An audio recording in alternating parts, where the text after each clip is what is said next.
기독교의 상징은 십자가입니다. 하나님 자녀로 살아가는 저와 여러분들에게는 왜 십자가가 중요할까? 사실 십자가가 중요하다기보다는 십자가에서 몸찢기고 피 흘려 죽으신 예수님이 우리에게는 중요합니다. 중요한 정도가 아니라 우리 신앙의 모든 거고 또 우리의 삶의 모든 겁니다. 십자가에서 죽으신 예수님은 우리에게 영원한 생명과 그리고 복된 삶을 주신 구원자요 구세주임을 우리는 그걸 진짜 믿습니다. 그 은혜와 사랑에 감사하기 때문에 십자가에서 나를 위해 죽으신 예수님 때문에 예수님께 우리의 인생 전부를 드리는 그런 믿음의 삶을 우리가 담대하게 살아가는 거죠. 이런 신앙의 삶을 그림으로 그리라, 아니면 사진으로 그 장면을 한번 찍어봐라 하는 그런 경연대회가 있다고 한다면 저는 그 모습을 그리거나 사진으로 찍을 것 같습니다. 어렸을 때 엄마가 포대기에 갓난 아이를 이제 등에 업고 이제 걸어가는 것, 그러니까 엄마 등짝에 바짝 붙어서 그렇게 엄마와 함께 걸어가는 것, 이게 구세주이신 예수님의 그 은혜와 사랑에 감사해서 십자가에서 죽으신 예수님께 인생 전부를 내어드리는 그런 믿음의 삶의 모습 아닐까. 예수님께 바짝 붙어있는 인생. 뭐 요새로 비유하면은, 요새는 옛날에는 뭐 상상도 못했던 일인데 젊은 애아빠들이 이제는 아이들을 데리고 다니더라고요. 그러니까 뒤에는 옛날 엄마처럼 없지 않고 앞에다가 그 베이비 뭐라 그러죠? 베이비 그 용어가 베이비 캐리어, 거기다가 아이들을 앞에 안고 이렇게 가는데 그 모습, 꼭 그 모습이죠. 아빠 품에 꼭 붙어 있는 모습. 우리의 이러한 모습이 하나님 없이 사는 세상 사람들 눈에는 가장 이해할 수 없는 한심한 모습입니다. 심지어는 있지도 않은 신을 만들어서 그 신을 의지하고 산다고 하는 세상에서 가장 어리석고 유약한 존재들, 한심한 인생으로 우리를 바라봅니다. 고린도전서 1장 18절 말씀이죠. 시작. 십자가의 도가 멸망하는 자들에게는 미련한 것이요 구원을 받는 우리에게는 하나님의 능력이라. 야, 인생 자기 힘과 능력으로 자기가 책임지고 치열하게 살아가는 거지, 무슨 있지도 않은 신을 만들어 놓고 그 신에게 인생의 전부를 걸고 그리고 거기에 바짝 붙어서 그렇게 살아가는 것, 이런 한심한 인생이 어디 있느냐. 이게 하나님 없이 살아가는 세상 사람들의 기본적인 생각입니다. 재미삼아 읽는 어린아이들 동화책에 나올 법한 그냥 재미로 읽는 이야기, 이 황당한 이야기에 불과한 이런 일들을 인생 걸고 산다는, 거기에 인생을 걸고 산다는 말을 도저히 이해를 못합니다. 도저히 이해하지 못할 한심하게 보이는 인생을 산 대표적인 사람이 바울이죠. 우리가 알다시피 바울은 이스라엘 유대계 사이에서 장래가 촉망되는 엘리트 청년이었습니다. 사도행전 22장 3절, 아마 그 당시에 관연한 딸을 가진 부모라고 한다면, 야, 저런 청년에게 딸을 시집 보냈으면 좋겠다, 욕심이 날 만큼 그렇게 번듯한 장래가 촉망하는 된 엘리트 청년이었던 것 같습니다. 사도행전 22장 3절 시작. 나는 유대인으로 길리기아 다수에서 났고 이 성에서 자라 가말리엘 문화에서 우리 조상들의 율법의 엄한 교훈을 받았고 오늘 너희 모든 사람처럼 하나님께 대하여 열심히 있는 자라. 로마 시민권까지 가진 글로벌한 그런 청년이었습니다. 그런데 이런 바울이 어느 날 갑자기 전혀 다른 사람으로 완전히 변화가 됩니다. 예수쟁이를 잡아 죽이는데 가장 열심히 앞장섰던 사울이 완전히 180도 변화가 돼서 이제는 예수님을 만났다고 헛소리하고 다니지 않나? 그러면서 가장 열심을 내는 그런 예수쟁이 바울이 됐어요. 예수쟁이들을 잡아 죽이는, 그게 하나님을 위한 가장 열심이라는 자부심을 가지고 앞장섰던 사울이 이제는 가장 열심을 내는 예수쟁이 바울이 됐습니다. 남들에게 자랑하고 남들이 부러워할 만한 모든 기득권을 헌신장처럼, 남들은 그거 하나라도 더 움켜쥐지 못해서 안달인데 그걸 헌신장처럼 내던져버리고 예수께 미친 사람이 됐어요. 평소 바울을 잘 알고 있던 사람들이 이런 바울을 보면서 도무지 이해를 못합니다. 특히 이런 바울을 보고 제일 황당하고 배신감을 느꼈던 사람들이 당연히 그를 박수 쳐주고 칭찬하고 네가 최고라고, 예수쟁이들 잡아 죽이는데 네가 앞장서라 그렇게 등 떠밀었던 유대교 종교 지도자들이 바울의 변화를 보고 가장 황당하고 배신감을 느꼈을 겁니다. 자신들의 눈을 의심할 정도였죠. 야, 인간이 망가져도 어떻게 저렇게까지 망가질 수 있나, 눈을 의심할 정도였습니다. 자, 사도행전 24장 5절, 인간이 망가져도 어떻게 저렇게까지 망가질 수 있나. 사도행전 24장 5절 시작. 우리가 보니 이 사람은 전염병 같은 자라, 천하에 흩어진 유대인을 다 소유하게 하는 자요, 나르세렛 이단의 우두머리라. 또한 그동안 모든 유대인들이 칭찬하고 종교 지도자들이 그렇게 칭찬했던 그런 촉망되는 유대교인, 이 청년 사울의 명성을 잘 알고 있었던 베스도 총독도 예수쟁이 바울을 보면서 도저히 이해를 못합니다.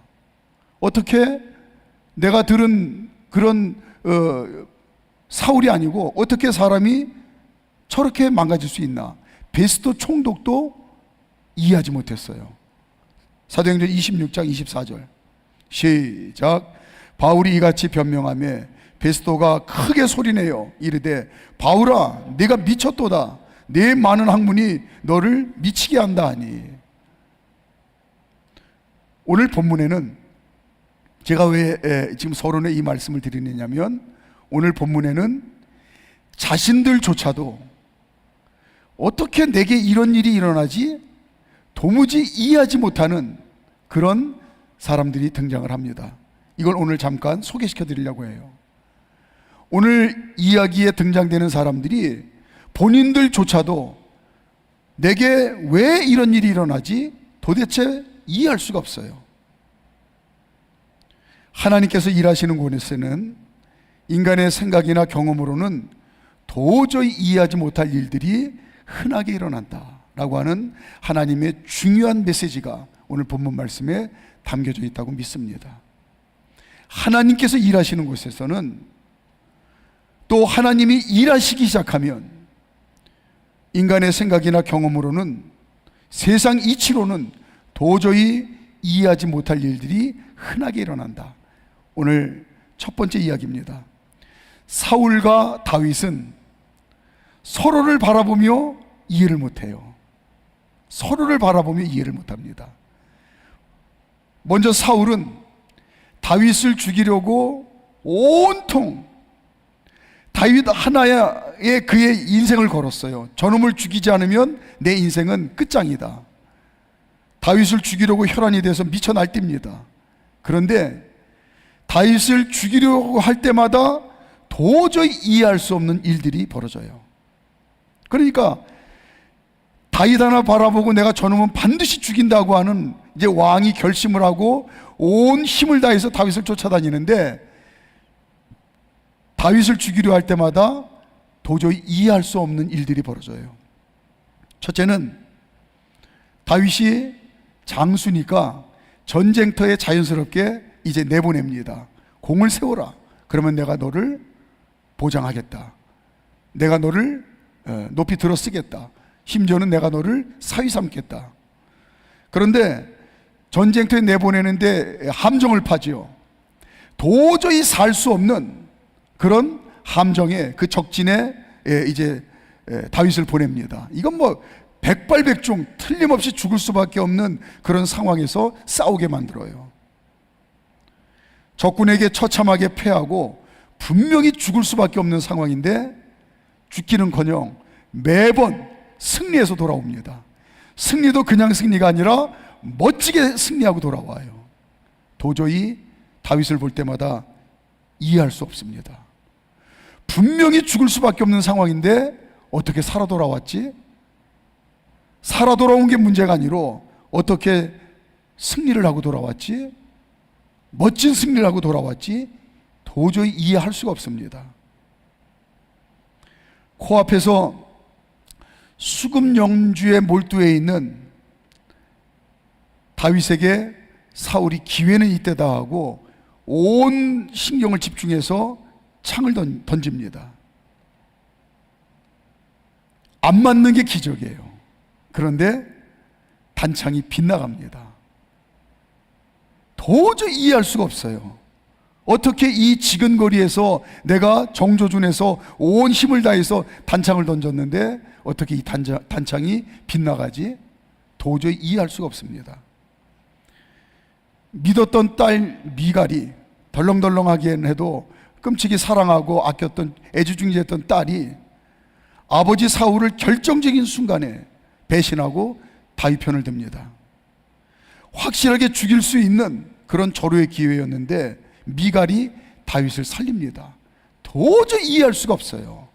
어떻게 내 딸 미갈이 이 결정적인 순간에 아버지가 뭘 제일 지금 중요하게 여기고 온 마음이 어디가 있는지 뻔히 아는 딸이 어떻게 나를 배신하고 다윗을 살리지?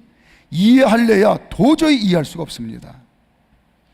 또한 다윗이 있는 것을 그 정확한 정보를 알고 이제 다윗을 잡아주기로 갔는데 다윗이 코앞에 있습니다. 그냥 죽이기만 하면 돼요. 그런데 갑자기 사울이 알 수 없는 그런 힘에 붙들려 가지고 뜨겁고 가슴이 막 그냥 불타올라 가지고 온 옷을 다 집어 벗어 던지고 미친 꼴을 하고 그렇게 사람들 앞에서 망신만 당합니다. 자기 생각하고 말하고는 전혀 다르게 그렇게 행동을 해요. 생각은 빨리 칼로 죽여야 되는데 코앞에 있는 다윗을, 손으로는 창으로 다윗을 찔러 죽여야 되는데 가슴이 뜨거워서 견딜 수가 없습니다. 그래서 옷을 다 벗어 던지고 미친 사람처럼 그렇게 춤을 추며 노래하고 망신만 당해요. 이해를 할래 이해할 수가 없습니다. 그렇게 죽이려고 했어도 죽지 않는 다윗을 볼 때마다 이해할 수가 없습니다. 반대로 다윗 입장도 마찬가지입니다. 사울이 왜 자기를 그렇게 죽이려고 미쳐 날뛰는지 도저히 이해할 수가 없어요. 그렇다고 해서 다윗이 그 마음에 욕심을 품고 내가 언젠가는 저 사울 왕을 죽이고 내가 왕권을 탈취하겠다, 이런 마음을 털끝만큼도 다윗이 갖지 않았어요. 정말 충심을 다해서 왕을 위해서 목숨을 바쳐 내가 충성하겠다고 그렇게 전쟁터에 나가서 사울 왕을 위하여, 이스라엘을 위하여, 하나님을 위해서 싸웁니다.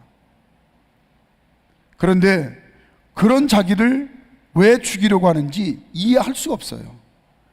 다윗은 사울 왕의 누가 뭐래도 1등 공신입니다.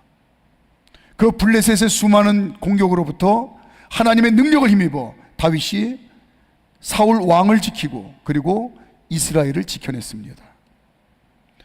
또 사울 왕이 악기에 이제 들려가지고 뭐 그냥 페인처럼 그렇게 엉망진창이 됐을 때도 다윗이 사울의 악기를 쫓아준 생명의 은인입니다.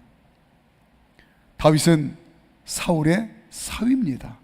피부치예요. 오히려 친자식처럼 여기며 사랑하고 격려하고 축복하면 좋을 텐데 죽이려고 미쳐 날뛰는 사울을 다윗 입장에서는 도저히 이해할 수가 없어요. 그러니까 사울과 다윗은 서로를 바라보면서 도저히 이해할 수 없는 그런 상황입니다. 왜 내게 이런 일이 일어나지? 사울 입장에서는 왜 다윗 저놈이 꼭 죽어야 되는 상황인데 왜 저게 안 죽지? 다윗 입장에서는 내가 목숨 걸고 충성하는데 왜 나를 죽이지 못해서 저렇게 미쳐 날뛰지? 이해할 수가 없어요. 사울과 요나단도 아버지와 아들이 서로 쳐다보고 서로를 이해하지 못합니다. 먼저 아버지 사울 눈에 천하에 멍청하기 짝이 없는 그런 한심한 아들 요나단이 이해할 수가 없습니다. 아무리 철이 없어도 그렇지, 야 이놈아, 내가 다 너를 위해서 저 다윗 빨리 제거하려고 하지, 오히려 네가 나보다도 다윗을 죽이려고 그렇게 견제하고 애쓰고 전심전력을 해야 되는 그런 입장인데, 아무리 철이 없어도 나는 너를 도저히 이해할 수가 없다. 아버지 사울 입장에서 다윗을 견제하고 제거하려고 전심전력을 해야 마땅한 요나단이 전혀 반대의 모습을 보이는 걸 보고 이해를 못합니다. 당연히 그렇게 해야 돼요. 그런데 오히려 요나단이 다윗을 변호하고 보호하고 그리고 감싸려고 애쓰는 모습을 보면서 사울이 도저히 이해가 안 돼서 화가 머리끝까지 치밀어 오릅니다. 30절 31절 30절 31절 화가 머리끝까지 치밀어 올라요. 오히려 나보다도 네가 다윗을 죽이려고 네가 발벗고 나서야 되는데 지금 뭐하는 짓이냐고, 오히려 다윗을 변호하고 다윗을 보호하고 감싸려고 하는 그 모습에 사울이 도무지 이해할 수가 없습니다. 30절 31절 시작. 사울이 요나단에게 화를 내며 그에게 이르되 패용무도한 계집의 소생아, 네가 이새의 아들을 택한 것이 네 수치와 네 어미의 벌거벗은 수치됨을 내가 어찌 알지 못하랴. 이새의 아들이 땅에 사는 동안은 너와 네 나라가 든든히 서지 못하리라.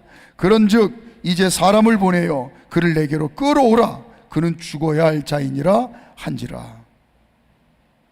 반대로 아들 요나단의 눈에는 다윗 죽이지 못해 안달나 있는 온통 한 나라 임금인데 나라를 어떻게 부강하게 할 건지, 어떻게 백성들을 잘 살게 할 건지 신경 쓰고 노력해야 될 것이 사방 천재 산더미처럼 쌓여 있는데 그건 다 무시해버리고 오직 다윗 하나 저거 죽이겠다고 미쳐 날뛰는 정상적이지 않은 아버지 사울이 이해가 안 됩니다.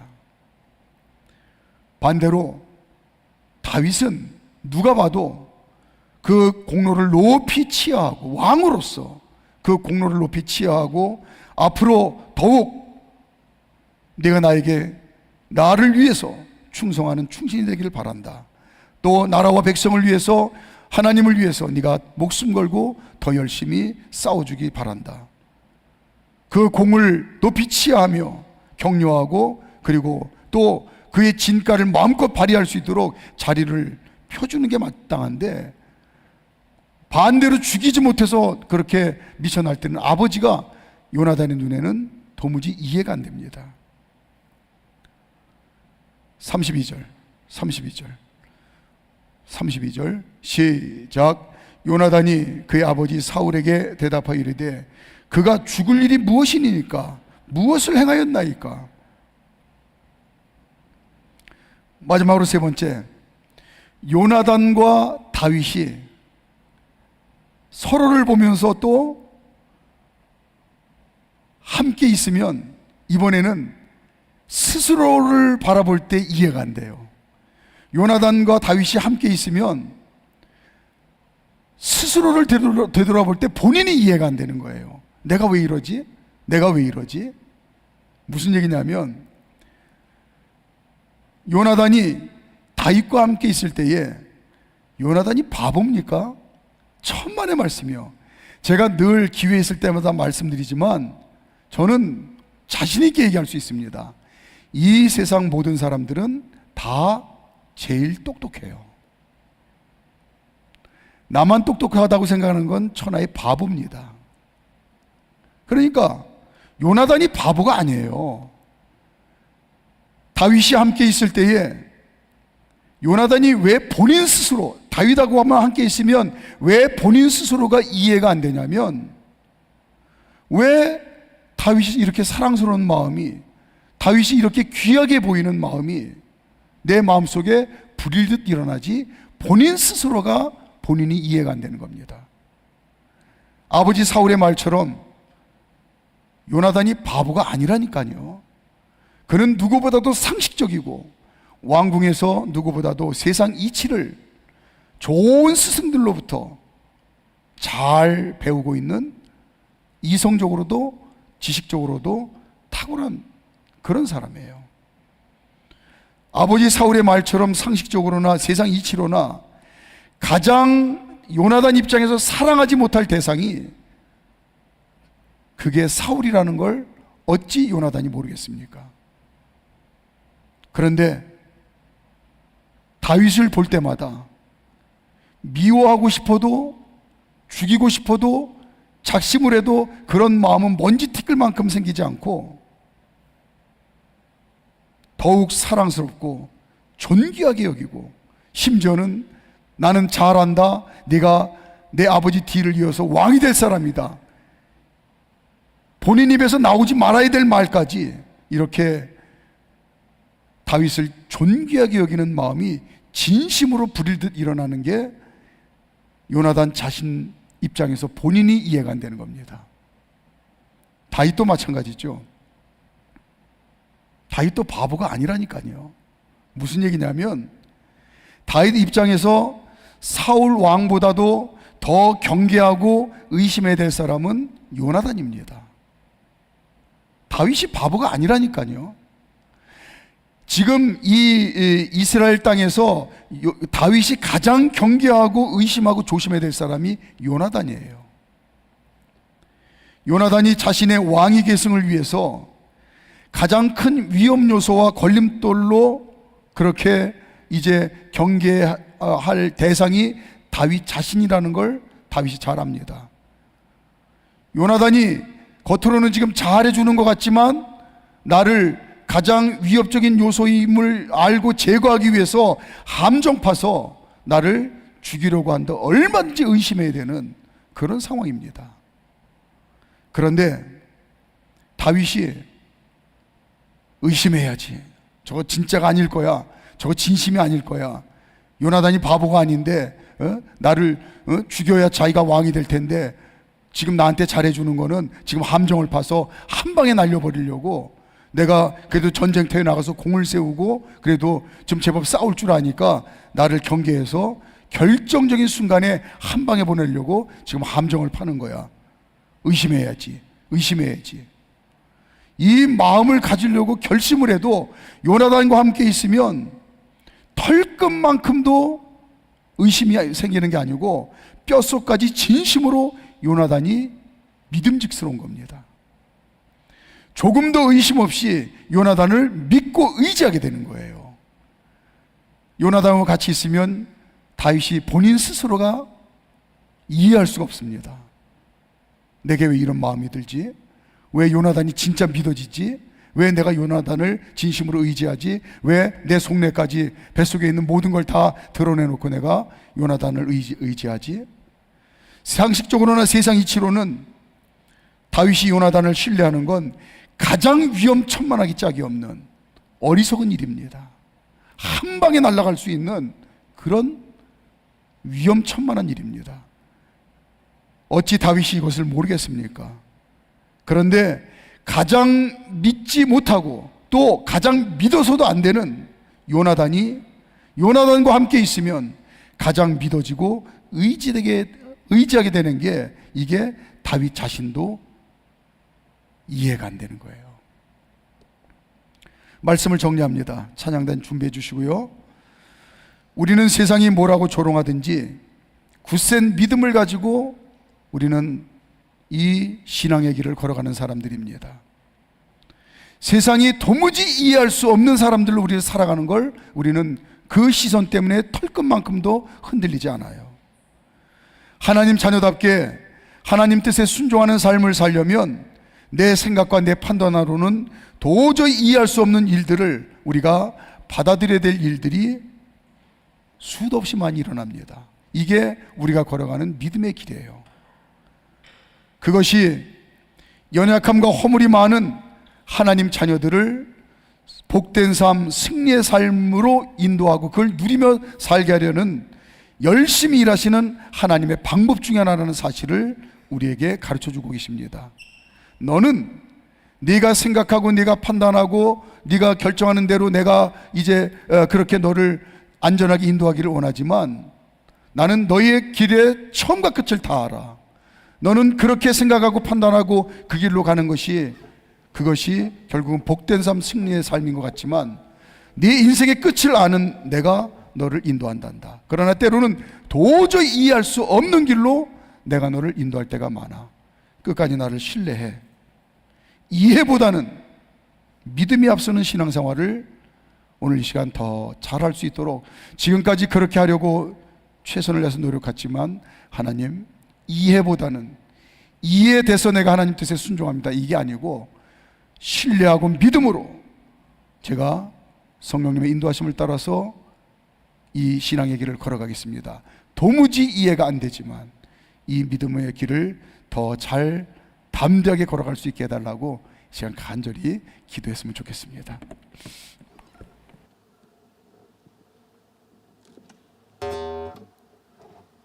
그 목사님 말씀을 들으면서 다윗과 요나단의 관계를 설명하실 때 갑자기 그런 생각이 들었습니다. 그렇지, 나도 이해하지 못하고 일반적으로 상식적으로 이해하지 못하는 일들이 내 마음에서 불일듯 일어날 때가 있었지. 여러분, 우리 사랑하는 성도님 여러분들은 인생에 있어서, 여러분 한 분 한 분의 인생에 있어서 내 삶에 가장 이해하지 못하는 일 3가지씩만 한번 떠올려 보세요. 나 도저히 이건 이해가 안 된다. 제가 근데 예전에도 그렇고 성도님들 상담하고 신방해보면 제일 이해 못하는 것처럼 말씀하시는 부분 중에 하나가 뭐냐면 배우자 문제예요. 내가 어떻게 그 남자를 뭐가 좋아서 만났는지 모르겠다, 누가 떠다 밀어서 마치 결혼한 것처럼 그렇게 많이들 말씀하세요. 남자분들은 아마 속으로만 말씀하시는지 저한테 얘기 안 하셔서 잘 모르겠는데 어쨌든 그래요. 이해할 수 없는 일. 오늘들이요, 사랑하는, 그리고 또 많이 하시는 말씀이 저도 많이 하는데, 어떻게 너 같은 걸 낳고 내가 미역국을 먹었는지 모르겠다. 어떻게는 엄마나 아빠 닮았겠죠. 이해 안 되는 일이 있다면 저는 오늘 말씀을 들으면서 그런 거를 깨달았습니다. 하나님의 뜻이 있어서구나. 오늘 그래서 사랑하는 남편이나 아내분을 만나면, 자녀분을 보시게 되면 꼭 말씀하세요. 당신은 나를 향한 하나님의 뜻이에요. 이해 안 되는 존재는, 나에게 그런 존재를 붙여주신 건 하나님이 하고 싶은 일이 있으신 거예요. 저 오늘 말씀 듣다가 그런 말씀이 생각났습니다. 하나님이 하시는 일은요, 이해하고 믿을 수 있는 분이 아니에요. 하나님이라는 존재는 내 머리를 통과해서 이성을 통과해야 믿어지는 존재가 아니라니까요. 이해할 수 없는 일들을 우리는 보통 무슨 단어로 표현해요? 기적이다, 이렇게 표현합니다. 옆에 분 바라보며 그래요. 당신은 나의 기적입니다. 하나님께서 행하시는 존재예요. 하나님이 붙여주신 존재. 저와 여러분 다 그래요. 우리가 만난 것 자체가 기적이지요, 안 그렇습니까? 옆에 분 좀 보시라니까요. 싸우셨어요? 네. 안 그러면 제가 어디 길바닥에서 공정선 성도님을, 이런 귀한 분을 만날 수 있겠습니까? 서희정 권사님처럼 공주님 같은 예쁜 분을 어디서 만나겠어요? 옥토교회 왔으니까 만났지. 지금 연달아 금요일날 2번 뵈니까 나 너무 행복해요. 그러니 우리 하나님은 얼마나 좋으실까. 이해할 수 없는 일은 내 머리로 이해 못해요. 왜? 하나님이 지금 포석을 두고, 멀리 포석을 두고 일해 가시는 과정 속에 있기 때문이라고. 우리 믿고 가면 안 될까요? 왜? 그분은 완전하니까.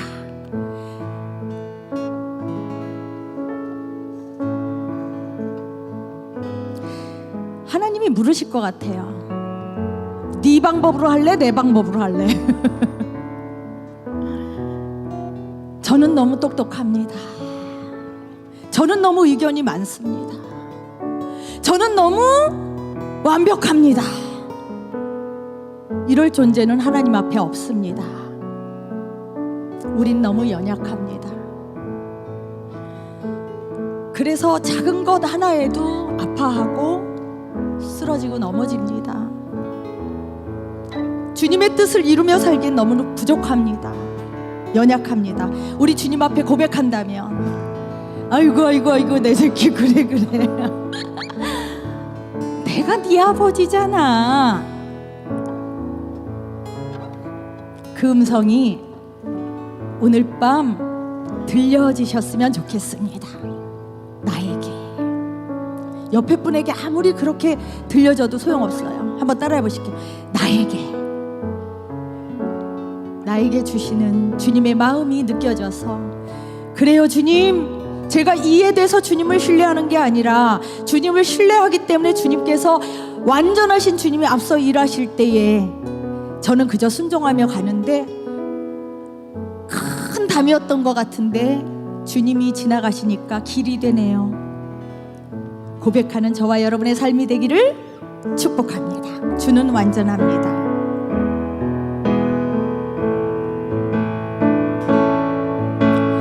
주여 우린 연약합니다. 우린 오늘을 힘겨워합니다. 주 뜻 이루며 살기엔 부족합니다. 우린 연약합니다. 주여 우린 넘어집니다. 주여 우린 넘어집니다. 오늘 하루 또 실수합니다.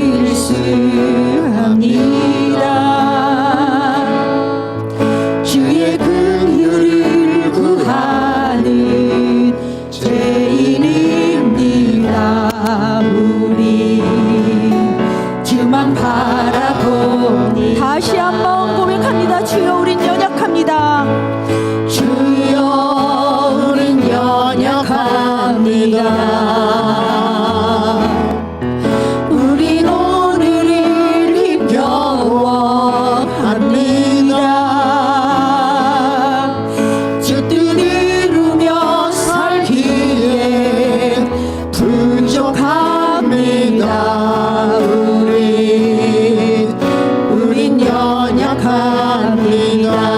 주여 우린 넘어집니다. 주여 우린 넘어집니다. 오늘 하루 또 실수합니다. 주의 긍휼을 구하는 죄인입니다.